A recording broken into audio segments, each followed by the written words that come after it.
کا چراغ تو ابتر ہے، اس چراغ سے ایسا چراغ جلا لو جو کبھی نہ بجھے۔ بعد تندست تو چراغ ابترے، زو بگیرانم چراغ دیگرے۔ موت کی ہوا تو تیز چل رہی ہے اور تمہاری زندگی کا چراغ ضعیف ہے۔ ایک چراغ سے دوسرا چراغ جلتا ہے، کیسے جلے گا؟ عبادت سے، تلاوت سے، ذکر سے، نماز سے۔ زندگی کے چراغ کی لو سے اپنی روح میں چراغ جلا لو، وہ کبھی نہیں بجھے گا، نہ قبر میں بجھے گا، نہ برزخ میں، نہ پلسرات پر، نہ جنت میں۔ یہ جسم کا چراغ تو فانی ہے، اور اس چراغ سے روح میں ایسا چراغ جلا لو جو ہمیشہ باقی رہے گا۔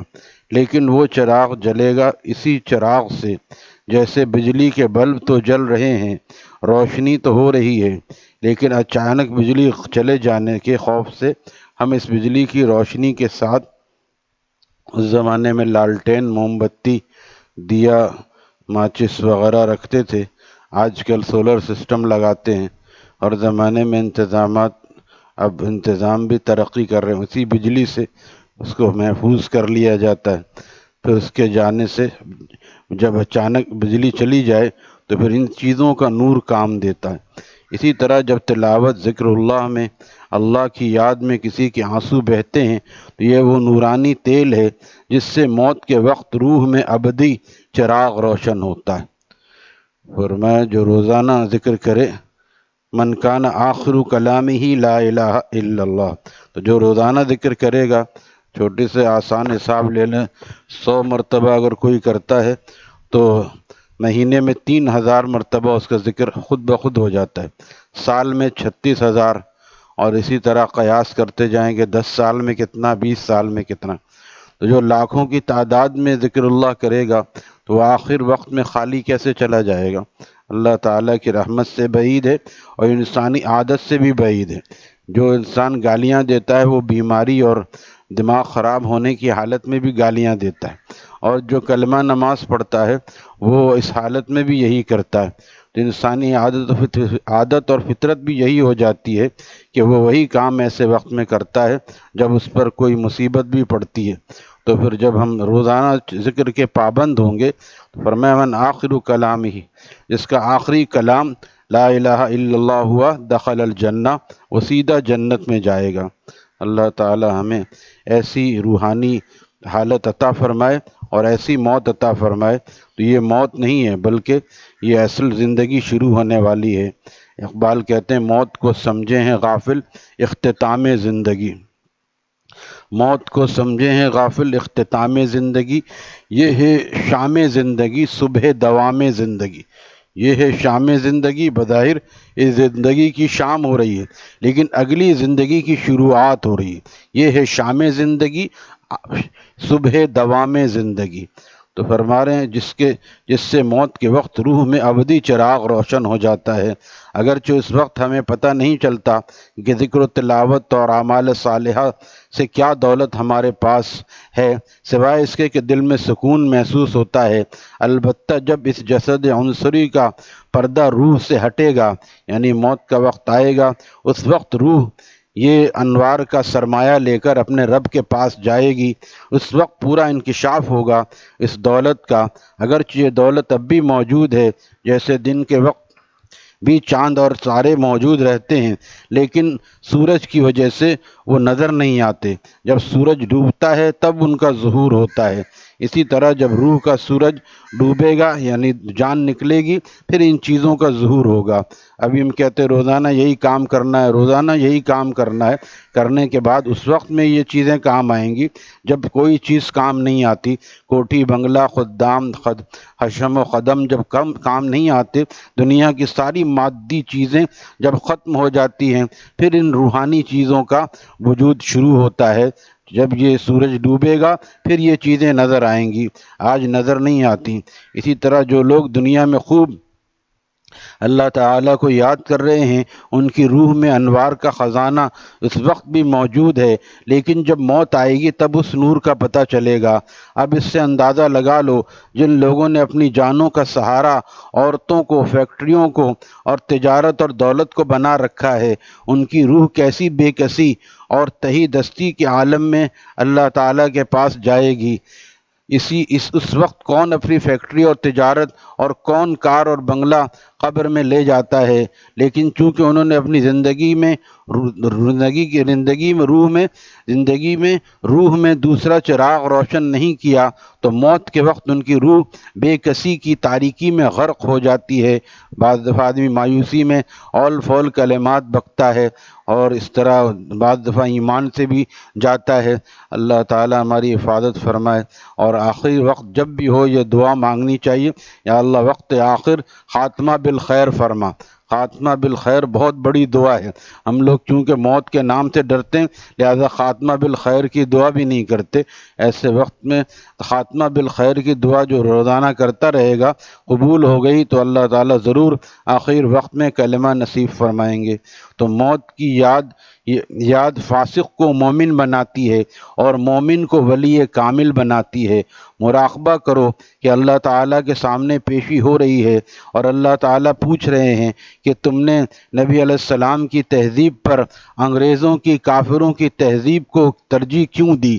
کیا تمہیں معلوم نہیں تھا کہ میرے محبوب کی سنت کیا ہے؟ پھر بھی تم غیروں کے طریقے پر چلتے تھے۔ اپنے گال اور بال اور تمام معاشرت کو بھی آج مسلمانوں نے غیروں کی طریق پر رکھا ہوا ہے۔ تم نے ہمارے دشمنوں کی وضع قطع کو کیوں اختیار کیا، کیوں اپنایا تھا؟ ہمارے رسول کی وضع قطع کو کیوں چھوڑا؟ نالائق! کیا ہمارے رسول صلی اللہ علیہ وسلم کی تہذیب میں خدا نخواستہ کوئی نقص تھا؟ کہتے نہیں ایسی بات نہیں، مگر ایسی بات نہیں تو پھر مگر کیا ہے؟ اگر آپ کو اتنی عظیم عظمت معلوم ہوتی ہے تو جس کی عظمت معلوم ہوتی ہے آدمی اسی کی اتباع کرتا ہے۔ پتہ چلا دل کے اندر وہی ہے، لاکھ زبان سے کہہ رہے ہیں ایسے لوگ۔ لہٰذا تمام مسلمانوں کو چاہیے کہ بجائے اس کے کہ ہم غیروں کی پیروی کریں، سرکار دو عالم صلی اللہ علیہ وسلم جو سب سے اللہ کے محبوب ہیں، کوئی چھوٹی شخصیت نہیں ہے، جبکہ اللہ کے محبوب کا اسوہ ہمارے سامنے ہے، پھر ہم غیروں کے طریق پر عمل کر رہے ہیں۔ ہم فرما رہے ہیں کہ تم نے ہمارے دشمنوں کی اداؤں کی نقل کی۔ کیا ہمارے دشمن کی تہذیب اچھی تھی؟ ہم نے تمہیں ویزے پر دنیا میں بھیجا تھا، تم نے اپنے آپ کو وہاں کا نیشنل کیوں سمجھ لیا؟ تم کیوں بھول گئے تھے کہ تمہیں ایک دن ہمارے پاس آنا ہے؟ تم کیوں بھول گئے تھے کہ تمہیں ایک دن ہمارے پاس آنا ہے؟ آج کل لوگ کہتے ہیں کہ صاحب آج کل تو ایمان و اسلام کے ساتھ جینا بہت مشکل ہو گیا ہے۔ میں تو کہتا ہوں دنیا میں جینے کے لیے آئے ہو یا اللہ پر مرنے کے لیے آئے ہو؟ ہماری بنیادی نظریے کی غلطی یہی ہے، ہمارے نظریے کی کانسیپٹ ہی غلط ہے کہ ہم یہاں جینے کے لیے آئے ہیں۔ ہم یہاں جینے کے لیے آئے نہیں ہیں، ہم یہاں صرف امتحان دینے آئے ہیں اور اللہ کو راضی کر کے جانے کے لیے آئے ہیں۔ یا یہ جانا وہ ہے، قُلْ اهْبِطُوا کے بارے میں حضرت نے فرمایا تھا، حبوط ایسا جانا ہے جس میں آنا بھی ضروری ہے۔ جیسے ہم گھر سے جاتے ہیں تو ہم کہتے ہیں میں آ رہا ہوں، یہ کتنا غلط جملہ ہے بظاہر، آ کہاں رہا ہوں، میں تو جا رہا ہوں، لیکن میں ابھی آ رہا ہوں، یعنی میرا جانا برائے آنا ہے۔ تو ہم جو آئے ہیں ہم یہاں رہنے کے لیے نہیں آئے ہیں، ہم جانے کے لیے ہیں۔ یہی سب سے بڑی بنیادی غلطی ہے جس کی وجہ سے آدمی دنیا کی محبت میں گرفتار ہوتا ہے۔ اس بات کو آگے پہنچانا چاہیے، یہ اللہ والوں کی باتیں ہیں۔ فرمائیں کہ ہماری سب سے بڑی غلطی یہی ہے نظریے کی کہ ہم سمجھتے ہیں ہم دنیا میں جینے کے لیے آئے ہیں، تو اسی لیے ہر آدمی عیش و عشرت تلاش کر رہا ہے، تن پرستی میں مبتلا ہو گیا۔ ہماری بنیادی غلطی یہی ہے، ہم یہاں جینے کے لیے نہیں آئے، ہم تو اس زندگی کو خدا پر فدا کرنے کے لیے آئے ہیں۔ مسلمان اس لیے جیتا ہے، اللہ کو راضی کرتا ہے اور اللہ تعالیٰ کے احکامات کو ساری دنیا میں پھیلاتا ہے۔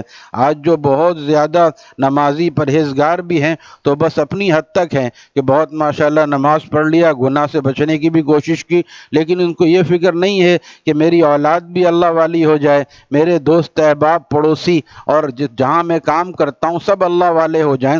ہر مسلمان کو یہ فکر ہونی چاہیے ہے، جب وہ فکر ہوگی تو اپنی فکر بدرجہ اولا ہو جائے گی، وہ بھی کہیں گے بھئی تم ہمیں تو کہتے رہتے ہو، تم خود تو یہ کام نہیں کرتے، لہٰذا ہمارے کہنے کا فائدہ سب سے پہلے ہمیں ہوگا۔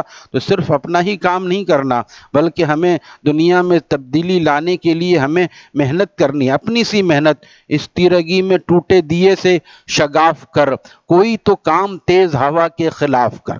اب رات میں بجلی اگر چلی جاتی ہے، سولر بھی نہیں، آدمی موبائل جلاتا ہے، کتنی روشنی ہے، لیکن اس سے بھی کچھ نہ کچھ نظر آتا ہے، اس سے بھی کچھ نہ کچھ نظر آتا ہے۔ یہی روشنی ہمیں پیدا کرنی ہے۔ ہمیں پتہ ہے کہ دنیا کا نظام تبدیل نہیں ہوگا، لیکن اول تو ہمارا نظام صحیح ہو جائے گا، دوسرے جہاں تک ہماری آواز جا رہی ہے وہاں تک ہر آدمی اس کام کا، مسلمان جو ہے ذمہ دار ہے، ایک حد تک ذمہ دار ہے کہ جہاں تک ہو سکے وہ دین کی بات پر خود بھی عمل کرے اور دوسروں تک بھی پہنچائے۔ اس کا طریقہ بھی ایک ہی نہیں ہے کہ آدمی اسی طریقے سے کرے، اس طریقے سے کرے۔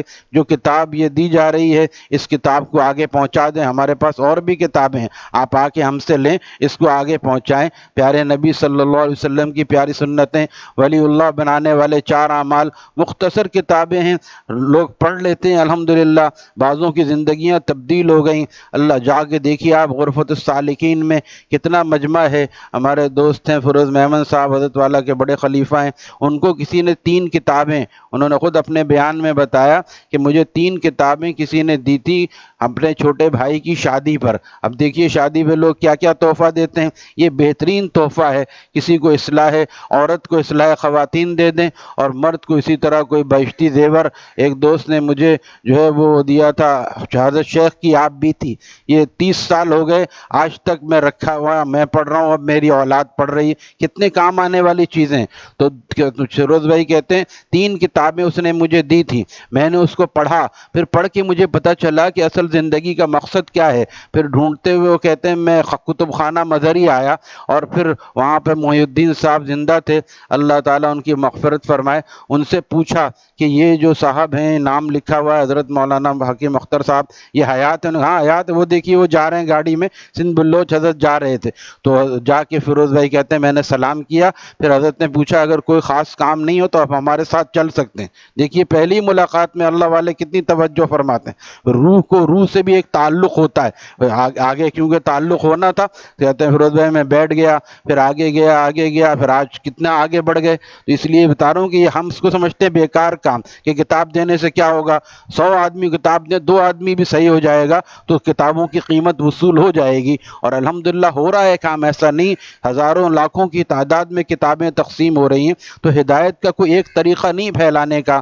حضرت والا نے فرمایا تھا کہ امام غزالی نے فرمایا کہ اللہ ہدایت کے اتنے راستے ہیں جتنے صحراؤں میں ذرات ہیں، اللہ تعالیٰ تک پہنچنے کے اتنے راستے ہیں جتنے صحراؤں میں ذرات ہیں، جتنی انسان کی سانسیں ہیں، کل سے آج تک کتنی سانس لے لی ہم گن سکتے ہیں، اتنے راستے ہیں، لہٰذا ایک ہی راستے کو مخصوص نہ کریں کہ اس کو اس کے سامنے بیان کر رہے ہیں یا اس کو فلاں جگہ لے کے جا رہے ہیں، بلکہ اس کو کوئی کتاب دے دیں، کوئی بھی ایسی اچھی بات کر دیں، تو انشاءاللہ امید ہے کہ کسی نے فرمایا یہ ایک بہترین صدقہ ہے۔ کسی نے کہا کہ نہیں ہوگی دینے کے لیے، صحابہ کے پاس تو اکثر نہیں ہوتا، فرمایا یہ جو دعوت کا کلمہ ہے یہ بھی ایک بہترین صدقہ ہے، کسی کو دعوت دینا، دین کی دعوت دینا، یہ بھی بہترین صدقہ ہے۔ اللہ تعالیٰ میں اس کی فکر نصیب فرمائے۔ الحمدللہ رب العالمین۔ والصلاة